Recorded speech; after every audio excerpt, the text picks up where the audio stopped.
আজকে শেয়ার করছি আমাদের পয়লা বৈশাখটা কেমন কেটেছিল, আমরা কোথায় গিয়েছিলাম এবং কি কি খাবার খেয়েছি। এই সবকিছু মিলেই রয়েছে আমার আজকের ব্লগ। হ্যালো এভরিওয়ান, আসসালামু আলাইকুম। কি অবস্থা সবার, কেমন আছো তোমরা? ওয়েলকাম ব্যাক টু জান্নাতি কিচেন ব্লগ। তো সেদিন ঘুম থেকে উঠতে একটু লেট হয়ে গেছিল, সে কারণে ফ্রিজ থেকে মাছ বের করে কেটে ধুয়ে ভেজে ভর্তা করে সবকিছু রেডি করে খাবার খেতে খেতে প্রায় 12টাই বেজে গিয়েছিল। এই জায়গায় আমি মাছের পিসগুলা সামান্য একটু লবণ, হলুদ আর মরিচের গুঁড়া দিয়ে মাখিয়ে ভেজে নিয়েছি।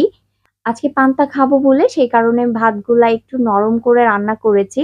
আমার কাছে পান্তা খেতে একটু নরম ভাত হলে ভালো হয়। আর ভাতগুলা যদি শক্ত হয় আর শক্ত ভাতের মধ্যে যদি পানি ঢেলে খাওয়া হয়, তখন মনে হয় যে চাল চাল মুখে বাধে, তখন আর ভালো লাগে না খেতে। এদিকে আমি সবকিছু অফ ক্যামেরায় রেডি করে নিয়েছি। প্রথমেই রয়েছে পেঁয়াজ আর কাঁচামরিচ দিয়ে সরিষার তেলের আলু ভর্তা, তারপরে রয়েছে বেগুন ভাজা, তারপরেই কিন্তু ছিল ইলিশ মাছ আর কাঁচামরিচ পেঁয়াজ ভাজা, আর লাস্টে ছিল পেঁয়াজ আর মরিচের ভর্তা। প্রথমে তোমাদের ভাইয়ার প্লেটটা আমি রেডি করে দিচ্ছি। প্রথমে দিয়ে দিচ্ছি ইলিশ মাছ ভাজা, তারপরে দিচ্ছি বেগুন ভাজা, তারপরে দিয়ে দিচ্ছি মরিচ ভর্তা।